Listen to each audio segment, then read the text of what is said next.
This is the Extreme Stewardship Podcast, where we explore anything and everything that gets us better at making things good and good at making things better. At the moment, I'm trying to get better at rest, and I am continually reminded that my inability to rest comes from my belief that I am God. I was sitting in the back of the room at Fuller Seminary's new student orientation. Here's what you need to know about housing. Here's what you need to know about financial aid. Here's what you need to know about community life. One staff member after another getting us oriented to our forthcoming journeys as seminary students. And then John Goldengay gets up, Professor of Old Testament John Goldengay. He's talking to us about academic success at Fuller Seminary.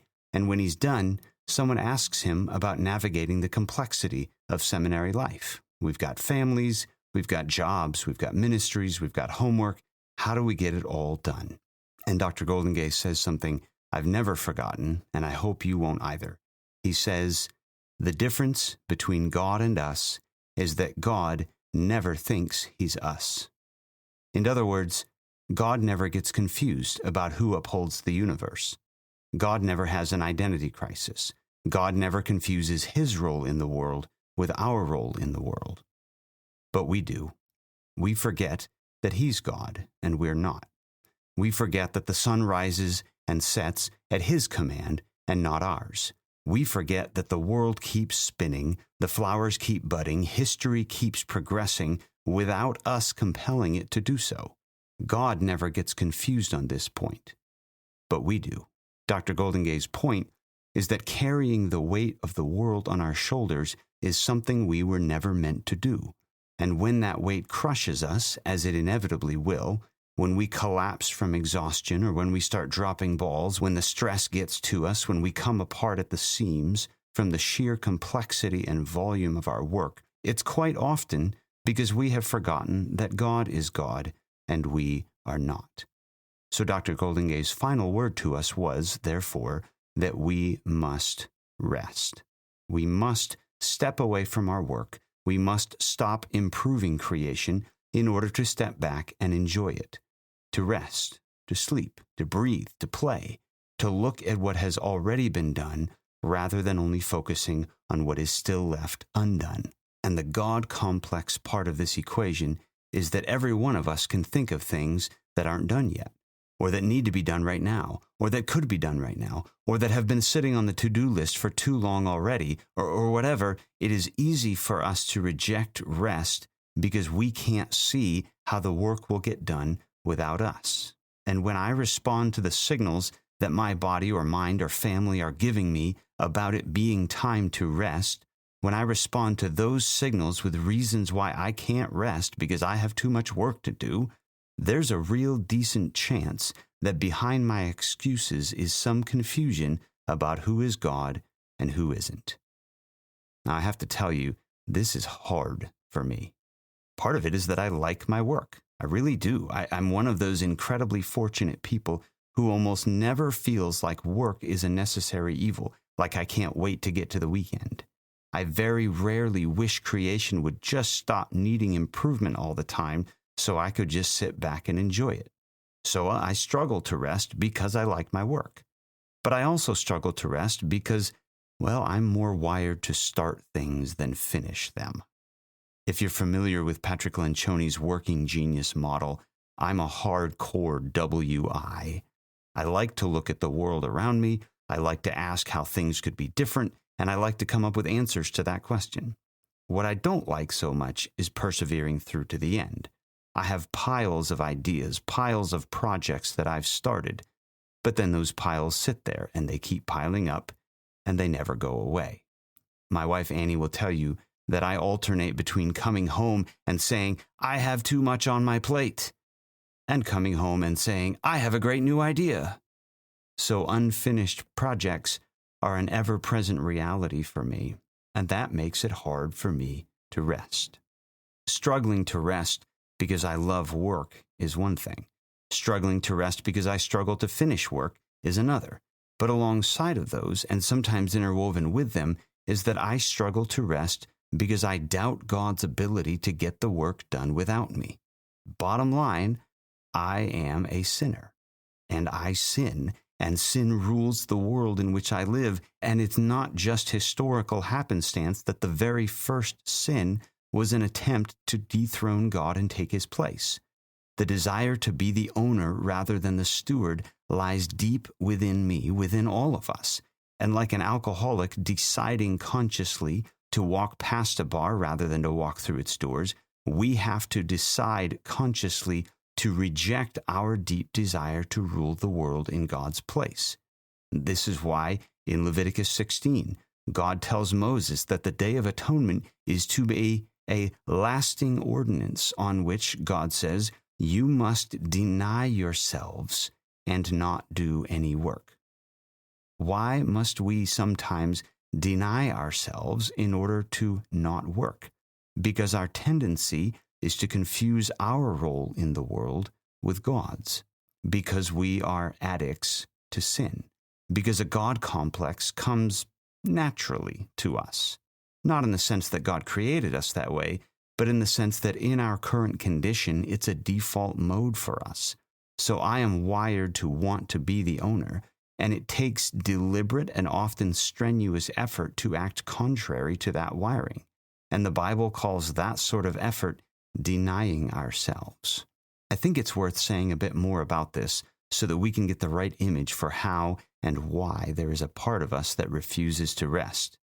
We can talk about wiring in our brains, neural pathways, we can talk about addiction, we can talk about what comes naturally to us and what doesn't, and all of those are helpful, I think. But the Bible offers one very specific image to talk about our refusal to rest, and it is the image of slavery.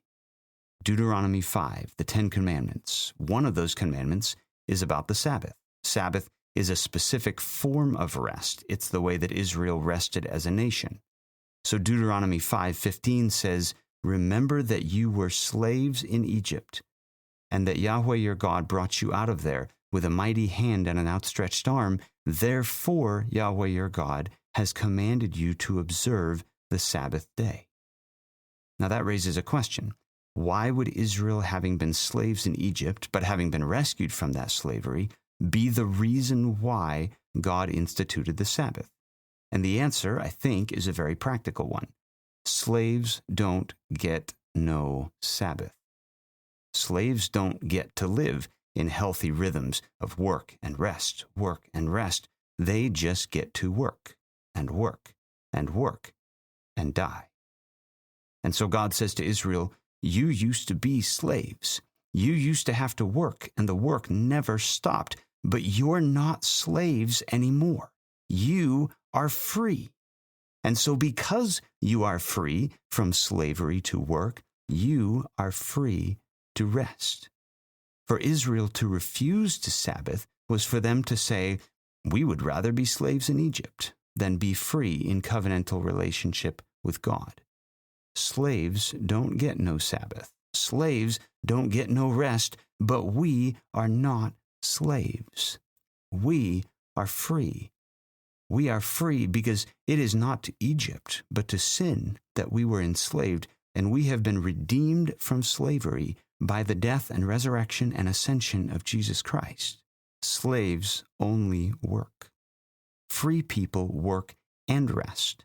When we refuse to rest, we are living as slaves to sin. Slaves to our feeble attempts to be God in God's place. Slaves to our need to meet other people's expectations. Slaves to a hope that one more achievement, one more payday, one more reward, one more accolade will quench our thirst, and it won't, because we are slaves to sin. And sin is a brutal master because it won't pay us in the way we think it will. Oh, we'll get paid, all right. We'll get paid. Paul tells us that the wage that sin pays out is death. Death is the paycheck that sin will sign over to us at the end of our labors. Not legacy, not significance, not achievement, not fame or fortune, not the deep satisfaction that comes with a job well done. Death. If we are slaves to sin, the payment for our labors is death. But we are not slaves. We are free.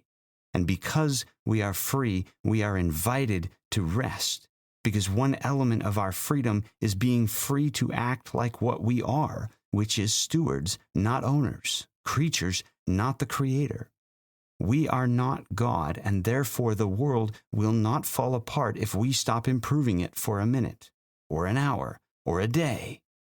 Now, you might be self-aware already about your particular signs of slavery.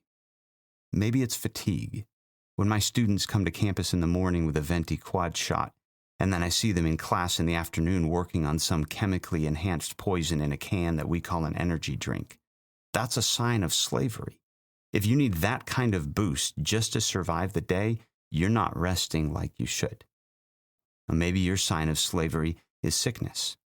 My wife Annie will tell you that she got sick every Christmas break and at the beginning of every summer break throughout college because she'd push and push and push and crash. Crashing is not resting. Now look, there are seasons where we have less control over these sorts of things. Parents of newborns don't get enough sleep. Been there, done that.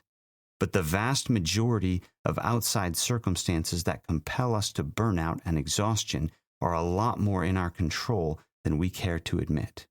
Now, someone once said something to me. I think the idea originated in John Kessler's book, The Radical Pursuit of Rest. And it goes something like this. If you don't find time for Sabbath, Sabbath will find time for you. If you don't find Sabbath, Sabbath will find you. And what it means is something like this. Rest is going to come to you the easy way or the hard way. Either you choose into it or you get sick, and sickness becomes your Sabbath. Now, this is a cold, hard, practical reality that most of us have faced at one point or another. We go too hard until we crash, and then we find ourselves in bed with a flu or a sinus infection or some sort of physical ailment that takes away from us the work, whether we wanted it to or not. But there's something interesting behind this, because sickness is not actually rest in the theological sense of that word. Rest is enjoying creation. My family went through a round of the stomach flu recently. Nothing even remotely enjoyable about that. Now, I rested in the sense that I didn't get out of bed for a couple of days, except to puke or deal with one of my kids' puke, and I certainly took some time away from anything that you'd call work. But the point of enjoying creation is that it's supposed to be enjoyable, which sickness in any form certainly is not. So sickness is a twisted, perverted, broken form of Sabbath because it includes the negative component, not working, but doesn't include the positive component, actually resting. And that's why here I am back at the office after a week of homebound misery, and I don't feel rested because I'm not. Again, it's like when Paul says that the wages of sin is death, meaning when you're enslaved to sin, when payday comes, the paycheck you receive is death. You're free from slavery to sin only once you're dead, because that's what sin owed you in payment for your work. And there's a parallel here. Just like the wage that sin pays out is death, the wage that workaholism pays out is sickness. When I'm a slave to work, the only payday I should expect is sickness in one form or another. And sickness is the wage of a slave, not of a steward. Maybe your signs of slavery are anxiety, crankiness, digestive issues, skin issues. Our bodies and our behavior have all kinds of different ways of communicating to us that all is not well. Now, I should probably pause here and say, this is not an excuse to call into work and say, I was a little impatient with my spouse this morning. I probably need a personal day. That is not how that works. Go back and listen to the last episode about life in community and shared rhythms and being aware that we are not the center of the universe. That's a whole other kind of slavery. My point is that we give off signals when we are enslaved to work specifically, and we need to know what those signals are, and we need to know how to respond to them to get our work-rest rhythms back on track. So how does that happen? How do we solve this problem and live like we are free? I don't mind saying that this is aspirational for me. I'm going to tell you some things I'm working on, that I'm reaching for, more than I am going to tell you about all my successes. So here's what I think. I think, first of all, that the people closest to me see the signs of my slavery more clearly than I do. I think Annie has a better sense of when I'm losing my grip than I do. It's partly because she's more objective about me than I am, and paradoxically also because she feels the impact of my slavery more acutely than I do. If there's no one close enough to me to see me falling apart, or there's no one close enough to me to feel the effects of me falling apart, that in itself is a problem. I was talking with a friend recently, another academic who is quite energetic about teaching and writing and speaking and traveling and doing all the things that people in academia get to do. And she shared with me that she now has 2 people who get a vote on everything she signs up for. One is her husband, for obvious reasons, and the other is a slightly senior colleague. Every time she gets an invitation to take on a new writing project or some other new professional commitment, she talks to both of them. And if they tell her it's not a good idea, she's not going to do it. There's tremendous wisdom in this. So who tells you when you're out of sync with your work-rest rhythms? When you're acting like, and yes, I see the irony, when you're acting like a slave with a God complex, who has the courage and the relational equity to say something to you about that? Second aspirational thought. I need to start with what I can change, not what other people can change. Did I say yes to too many things? Do I carry someone else's burdens that aren't mine to carry? Did I procrastinate and bring the stress on myself? And it's entirely possible that there are outside factors driving us to miss opportunities to rest, but I'm willing to bet there are also plenty of internal drivers too, and we need to start there.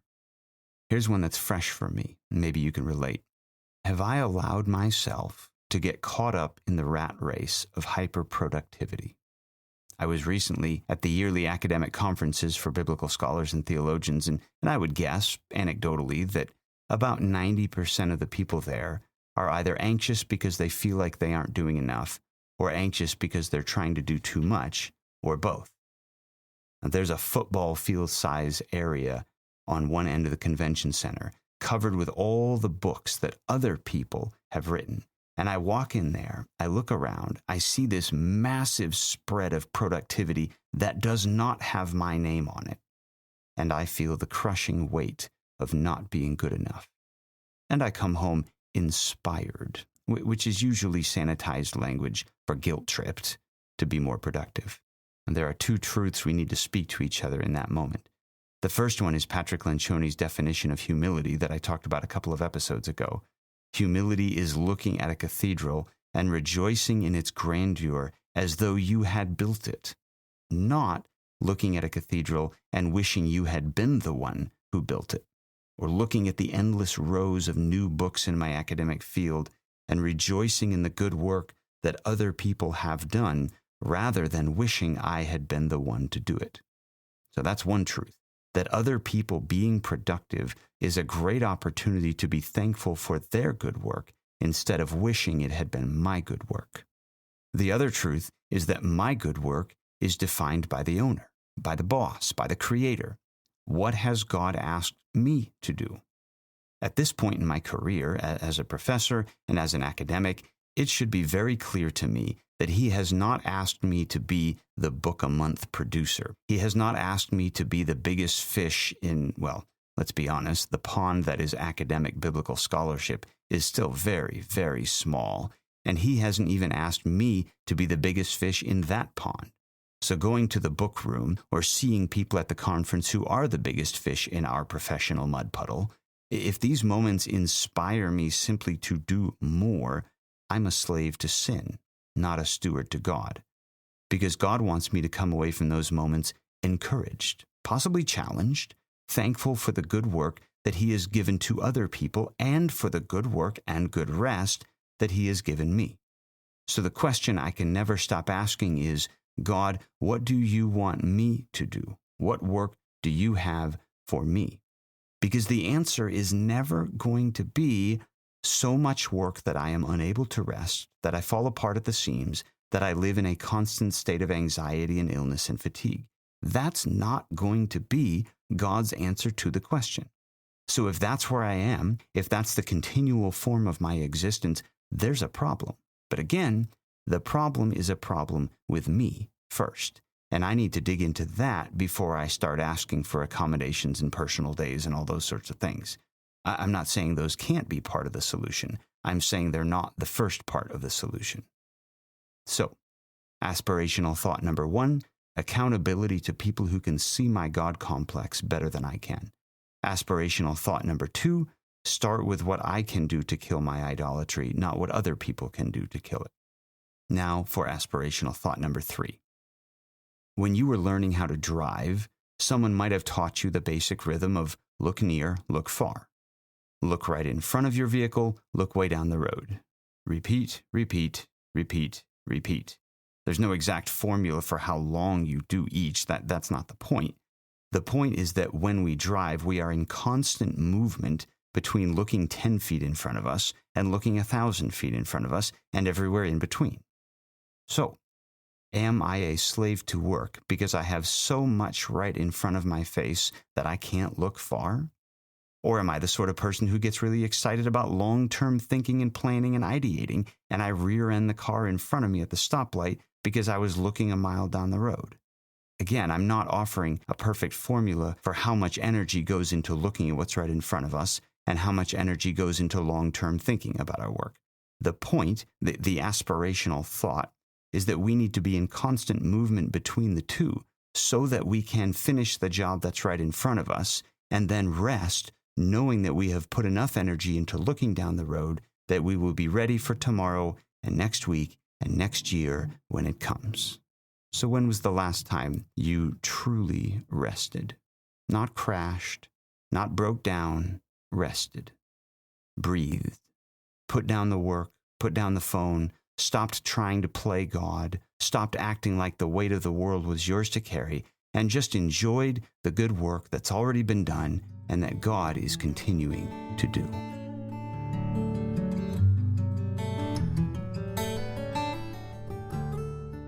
Thanks for listening to the Extreme Stewardship Podcast. My name is Michael Kibbe, and I teach Bible and theology at Great Northern University in Spokane, Washington. My behind-the-scenes partner in this project is my brother, Ben Kibbe. Our editor-in-chief is Liam Olmsted. Art comes from Leah Lienhoutz, and of course, music is provided by Dave Murray of Daradoon Guitars. If this series has been helpful or challenging to you, or if you've got a story about extreme stewardship that you'd be willing to share, shoot us an email, extremestewards@gmail.com. We would love to hear from you. You are, of course, welcome to like and subscribe and tell your friends and all that. What we really care about is that you have gotten better at making things good and good at making things better.